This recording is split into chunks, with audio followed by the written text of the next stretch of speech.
To kick off proceedings this morning, I'm delighted to welcome to the stage, so a little bit more about the gentleman you're going to hear from. I'm delighted to welcome you to the stage. I'd be more delighted to welcome Edward to the stage. John Wardle from the NFTS.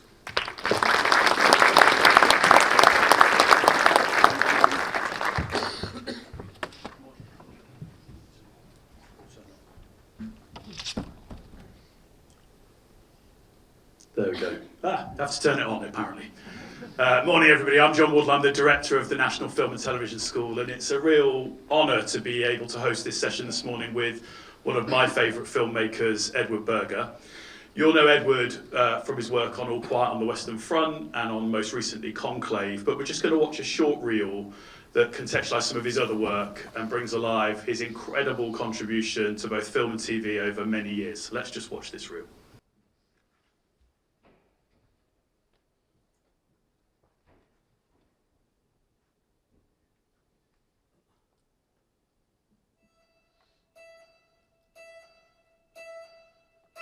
I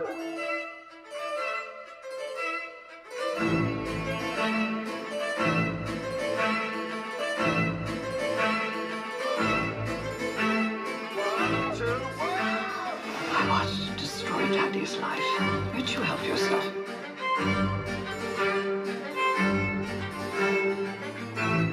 Your favorite? What is it, Michael? It's Robin's car. After I needed to disappear. You were supposed to kill your brother.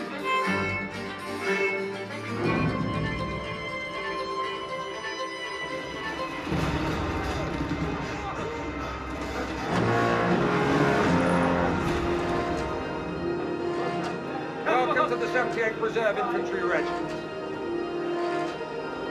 We are now on the Western Front.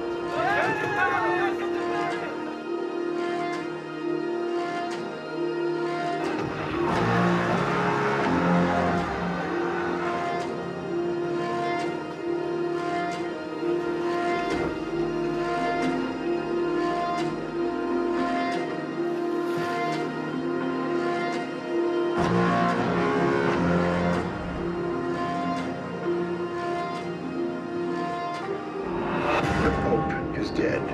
The men who are dangerous are the ones who do want it. You should be careful. This is a conclave, Aldo. It's not a war. It is a war. And you have to commit to a side. In funde quesimus famalis tuis spiritum intelligentiae veritatis. Certainty.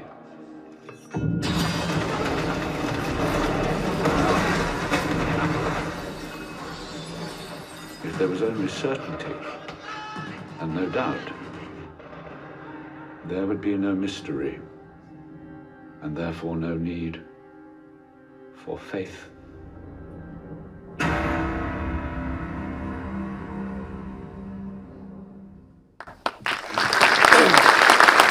Please join me in welcoming the brilliant Edward Berger.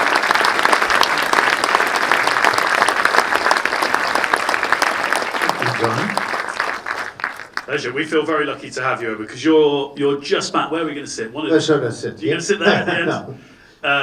You're just back from the Oscars and it's been a very busy time. And you're in the edit at the moment. Is that right? You just walk around the corner from I am, yeah. on what? Maybe we'll start with that. I shot a film in Macau in China with Colin Farrell and Tilda Swinton called Ballad of a Small Player. And it should be done by the fall. Great. So very busy man at the moment. So thank you for carving out some time for us. So Thank you. Why don't we start with some of your earliest memories of cinema and growing up in Germany and the role cinema played in your life, formatively? Well, I come from a city called Wolfsburg where they make cars and not films, Volkswagens. And my father worked for them for his entire life, and there were no real cinema. There were two cinemas, but they didn't quite play the movies that I was interested in. I think there was a Thursday night where they played Blue Velvet or movies like that, but otherwise it was sort of very mainstream cinema, which I enjoyed, but I always thought, oh, what's this Blue Velvet thing? I want to find out about this.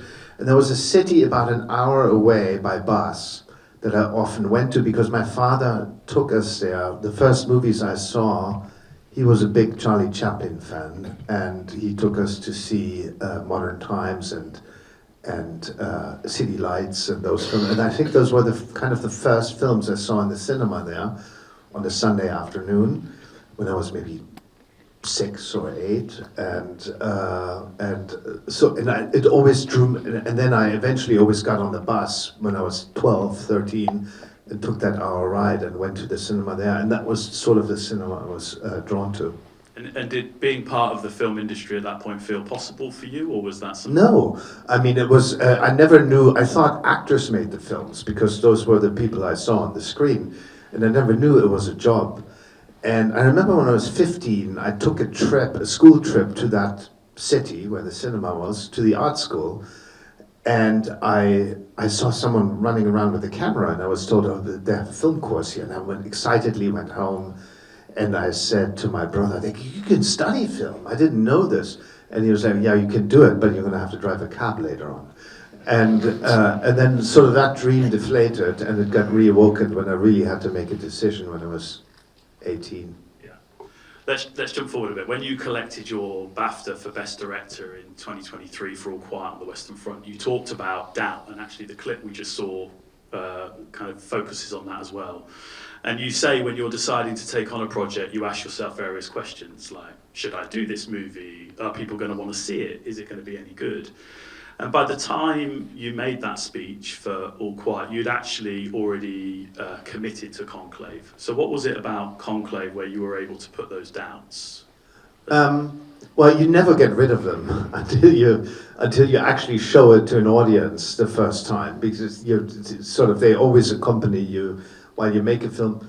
But what I loved about Conclave was exactly that addressed that subject matter, the depth of Rafe's character's arc, much more than the actual political proceedings behind the scenes. But so what I really connected to was Rafe's, or Cardinal Lawrence's, inner journey, and that was wrapped inside of, to me, a political thriller in a way. And I thought, okay, maybe this is an opportunity for me. I loved the Pakula films from the 70s, and I thought maybe that's an opportunity for me to make a film like that.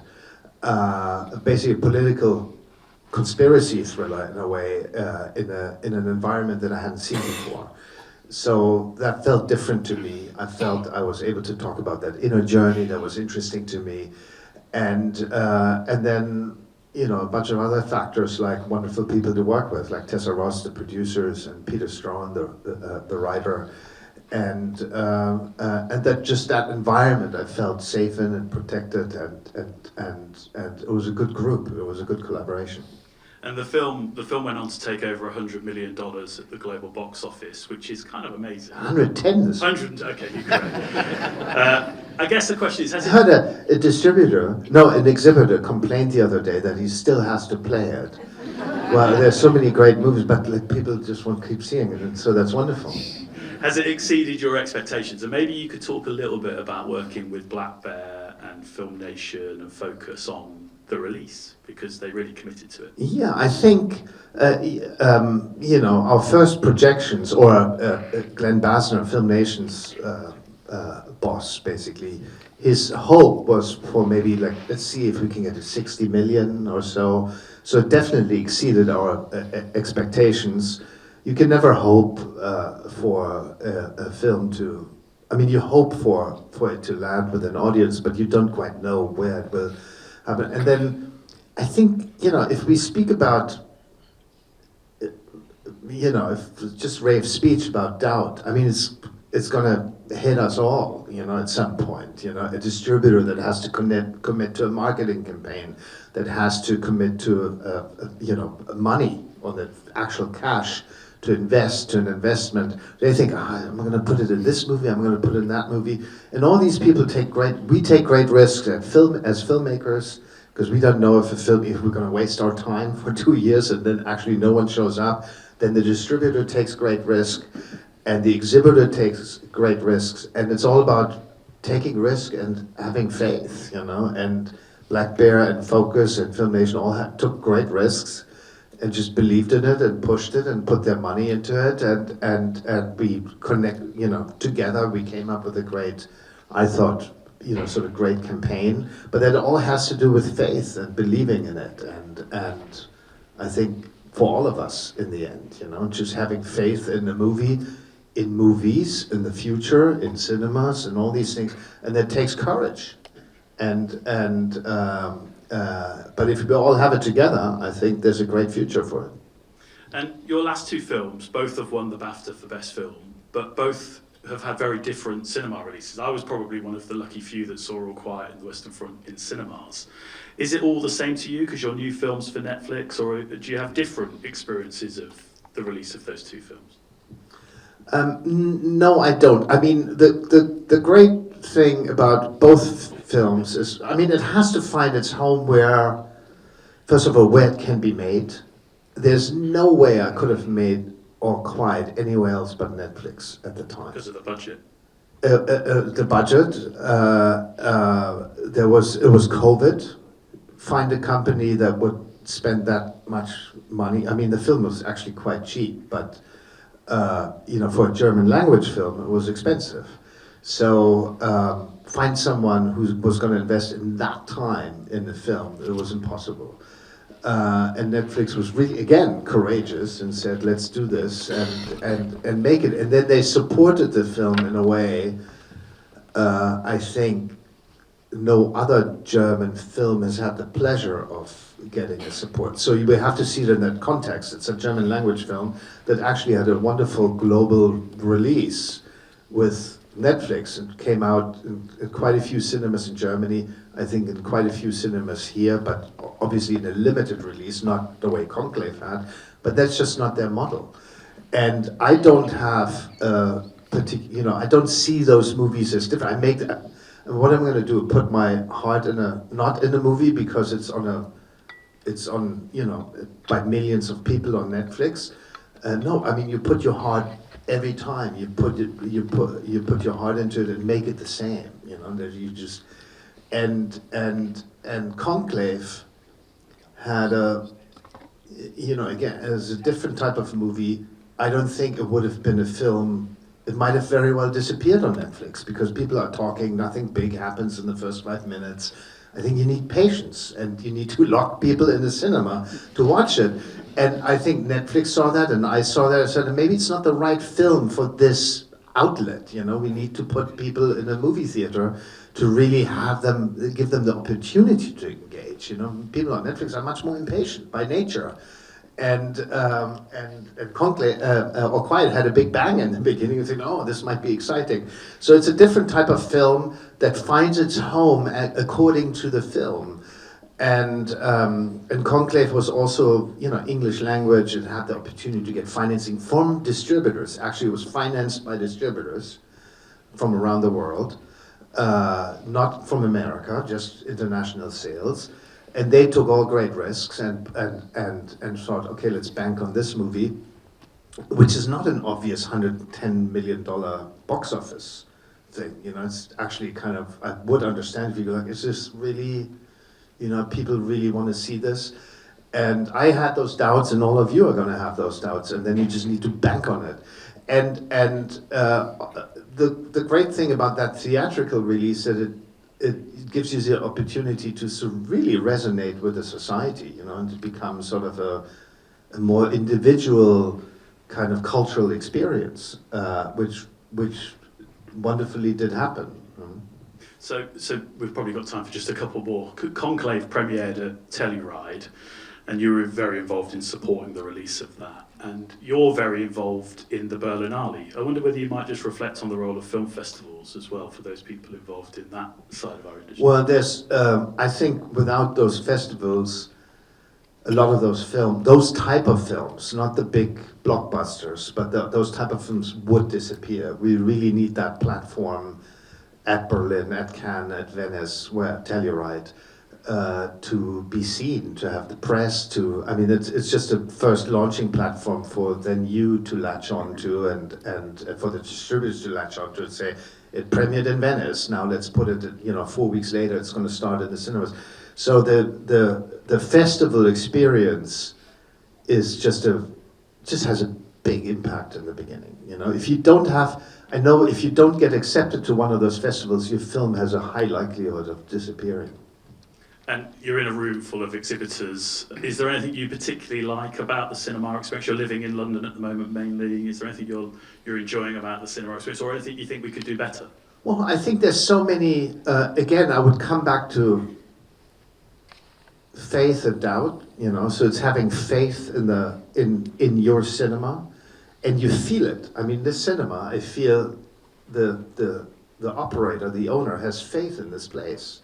You know, it's a great concession stand. You come in, you feel sort of, it's you know, people have great screens at home that bring down the screen, they put on the projector, and it's about creating a space of warmth and family, I guess. And that's why we saw in the trailer, there's Tom Cruise in there, there's Florence Pugh, Brad Pitt, you know, those are sort of, we love them because they feel like we know them and they're relatable, they're stars, and they're in a way family. You know? They create a sense of warmth for us. And I think if we put that, and there's great cinemas in London that do that, and I'm sure in the rest of the UK too, sorry, I haven't traveled that far, but I will. That create a sense of home, of, you know, there's, you know, I can get great drinks and have a beer outside and chat to friends and create a space where I can get together with others. And I think when cinemas do that, and when they believe in their future, I mean, audiences feel it. They feel it. They come to movies where they feel, oh, the filmmakers really believed in those movies. For cinemas, it's the same thing. I think audiences will see, oh, this owner really believes in their theater. You know, they renovated, they up the sound system, it's comfortable, it's clean. It's you know, I can hang out with friends, I can have a dinner, and I think that's, you really feel it, and it's all about having faith in what you do, and then I think, you know, places like this show, or other cinemas in London show that you know, they can be great success with it. Of course, everything is, you know, like it feels like a mountain in front of you, but when you attack the mountain, you'll eventually climb on top of it. You know? And as we come to an end, are you optimistic about the industry? Are you feeling like cinema will return? Phil was talking at the beginning about the need to innovate. How are you feeling about the industry? Yeah, we call it, you know, innovation here, and there's a lot of, and if we keep believing, again, I come back to it, if we keep believing in it, audience will feel it, and they will come back, and they are coming back, I believe. And I'm very encouraged by kids. My kids, you know, they went to, not only because they're nice kids, but I think because their friends wanted to see it too. They went to see Conclave a bunch of times with their friends. And people actually, you know, those kids actually liked it, you know, and I think they're excited by these type of movies, you know. We just need to, and that's why actually, you know, I just don't believe in creating enemies with, you know, streaming platforms and so forth. Certain movies belong to those, you know. First of all, they can't get made anywhere else, and secondly, people would just enjoy watching them at home. You know, because they maybe not don't have that special thing that you need to see it in the theaters because you've seen that type of action film or that type of drama or that type of sci-fi before.